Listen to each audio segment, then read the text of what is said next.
Hi there, this is lesson 1.6 and we're looking at transformations of functions, and so we're looking at how changing the equation of the function will affect the graph of the function.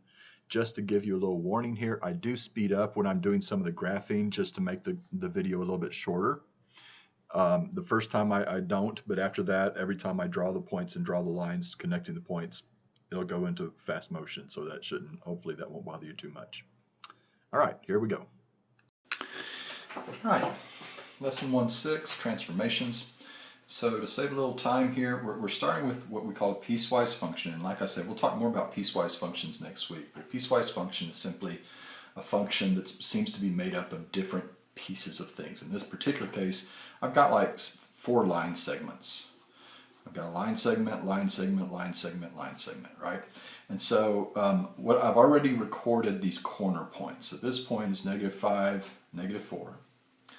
And then -3, +4, -1, +4, +2, -2, +5, +2. Okay? So those are my 5 corner points, and when I connect them, I get this piecewise function. So what we're going to be looking at is different transformations. So the first transformation says, number 1, y equals f of x minus 2. Well, I know that, remember, that f of x is like your y value. So basically what I want to do is take my y value and I want to subtract 2. So my x values aren't going to change. -5, -3, -1, 2, and 5. From the first table, those stay exactly the same. The y values, however, I'm going to subtract 2 from each one. So this was -4 and I'm going to subtract 2, so that's -6 now. And then I had +4 minus 2, so that's 2 now. Same thing with this one, 4 minus 2 is 2. This was -2, I'm subtracting 2 is -4, and then 2 minus 2 equals 0. So -5, -6, down here, -3, +2, -1, +2, 2, -4, and then 5, 0.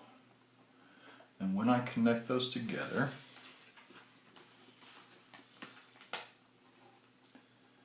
my handy dandy straight edge here,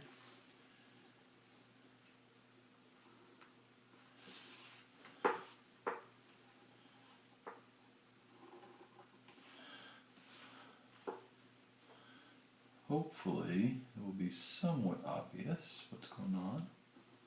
So compare that now to my original function, and I can see that everything has been shifted down 2. So I'm going to say shift down 2.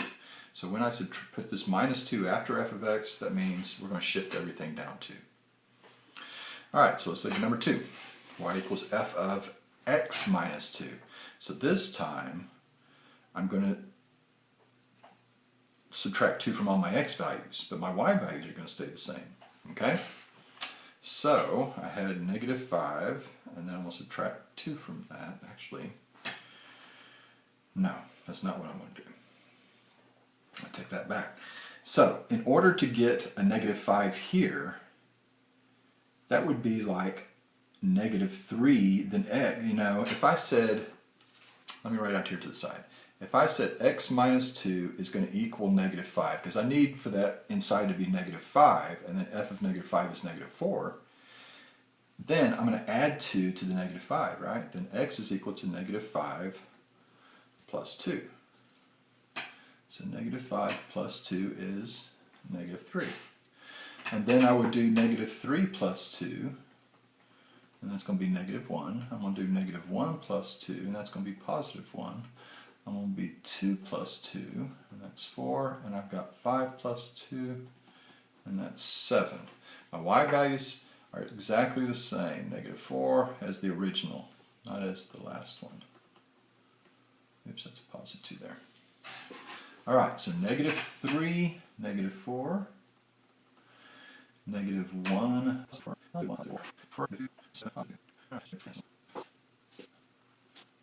Alright, so hopefully you can tell on this one that everything is shifted to the right. We're shifting right Now you would think if I do a -2 that that would go left 2, but it does exactly the opposite. It goes right 2 instead of left 2.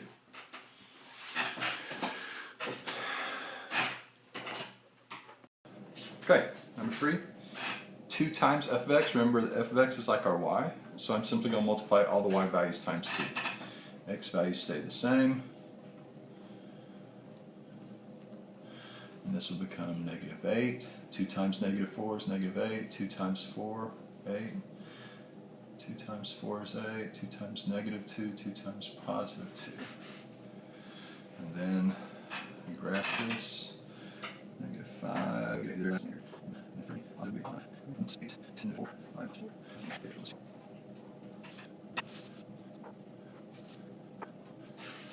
So if you compare this to the original, I think what you'll see is that it is stretched. It is a vertical stretch.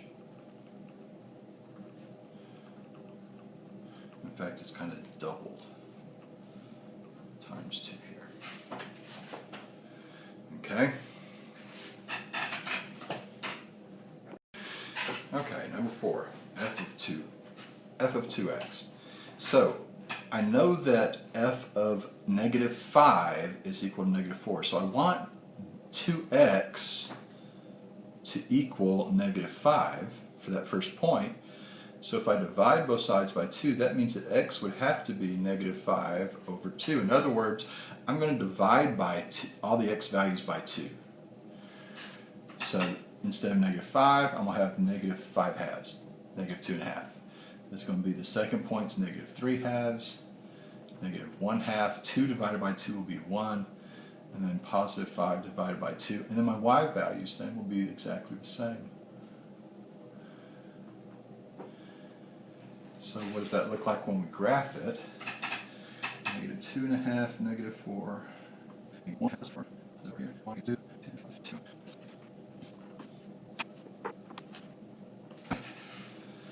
So hopefully you can see on this one is that it has been squeezed horizontally. All right, it's a horizontal shrink, we call it.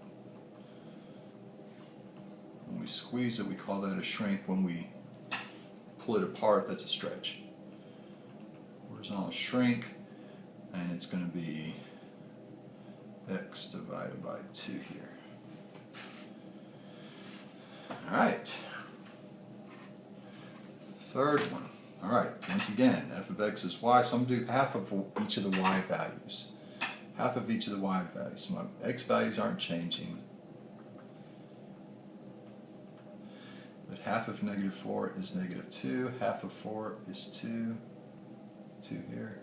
Half of -2. Half of +2. So -5 is 2.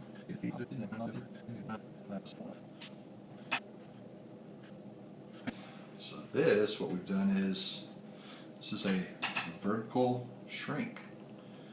It's kind of pressed in from the top and bottom. So this is y divided by 2. Y divided by 2. Or y times 1/2 if you want to think of it that way. Okay.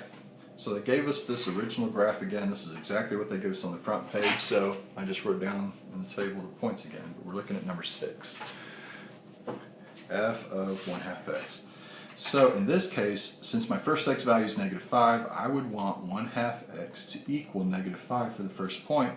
So to get rid of that 1/2, I would multiply both sides times 2, and I would get x equals -10. So in other words, what I'm going to be doing is multiplying all my x values times 2. So from -5 times 2 is -10, -3 times 2 is -6, -1 times 2, 2 times 2, and +5 times 2. My y values, once again, stay the same. So -10, 4, 6, 4, 4, and then 2.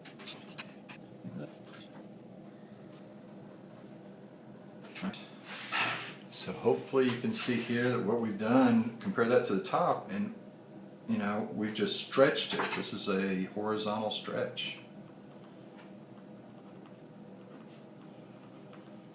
We're multiplying all those x values times 2. All right. Once again, negative, the opposite of f of x. So what we're going to do is we're going to change all the signs on the y values, but keep the x values as they are. Changing the signs on the y values. This will be positive 4, negative 4, negative 4, positive 2, and negative 2. Sorry, don't know if you saw that. Just multiplied the y values times negative 1.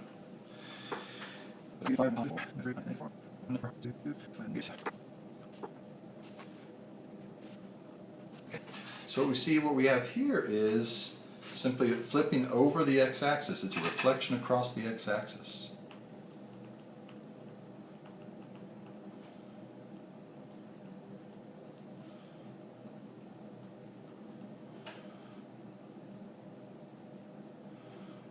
Okay, x-axis reflection. All right. Last page. Let me write down those points.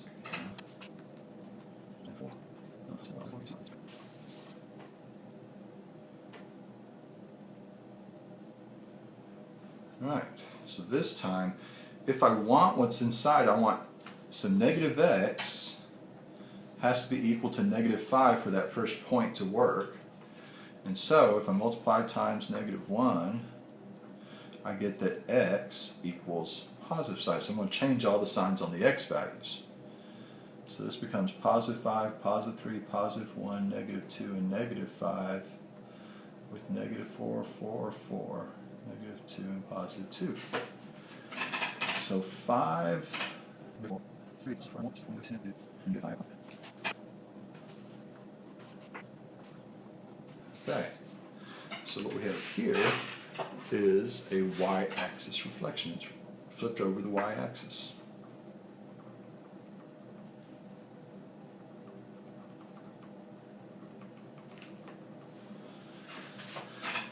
All right, so number 9 is negative of f of x plus 4 plus 3. So let's think about what's going on here. Okay.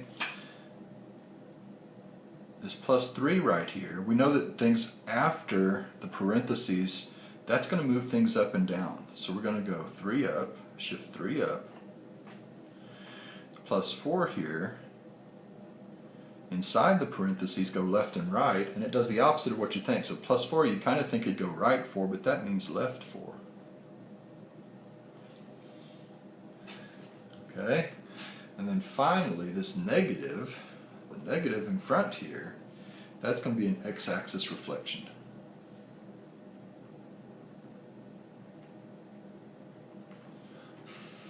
All right, x-axis reflection. So, for the x, we're going to subtract 4.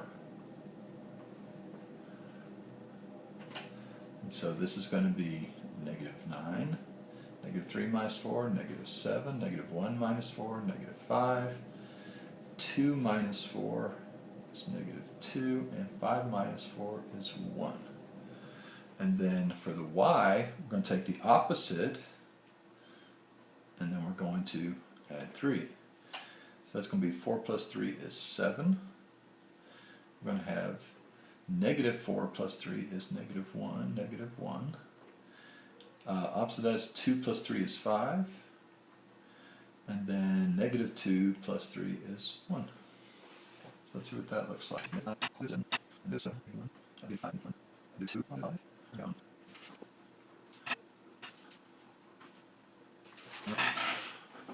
So I did an x-axis reflection, and then I shifted 4 to the left, and then I shifted 3 up.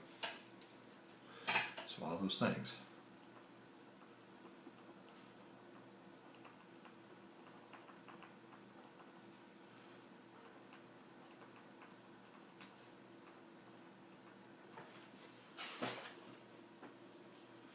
All right, last problem. Now we're kind of going the other way now. Write the equation for the graph below in terms of f of x. So what's gone on here? It looks like, if we look at the original graph, and let me pull the original graph so we can kind of look at them side by side here. See that okay? Okay, so it looks like we've got a y-axis reflection. Okay, y-axis reflection, so let's write that down.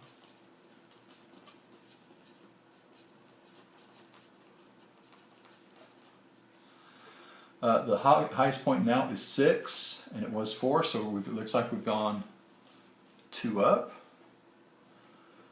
And I think that's it. Everything else looks okay. So we're at -5. I mean, +5 here, -5 here, -5 here, +5 here. Yeah, otherwise I think we don't have any left or right shift. So I think that's it. We have a y-axis reflection, and it's gone up 2. Okay, so how can we write an equation for that? Well, I know that the y-axis reflection was that f of -x, like we had at the top of page on number 8. So f of -x gives me the y-axis reflection, and then up 2, I'm just simply going to say +2. And that is it. That's all we have to do for this. Y is equal to f of -x +2. All right. Okay, so what you hopefully noticed is that when we do things inside the parentheses, that affects our x values, and it's the opposite of what you expect. So if I have x divided by 2, we're going to multiply the x values by 2. If I have x plus 2, we're going to subtract 2 from all the x values. Things outside the parentheses affect the y values, and it does exactly what you expect. If you have a negative out in front of that f of x, it's going to change the sign on your y. If you have a +5 behind the parentheses of the x, it's going to add 5 to your y value. Okay? Hope everybody's doing good. If you have any questions, let me know.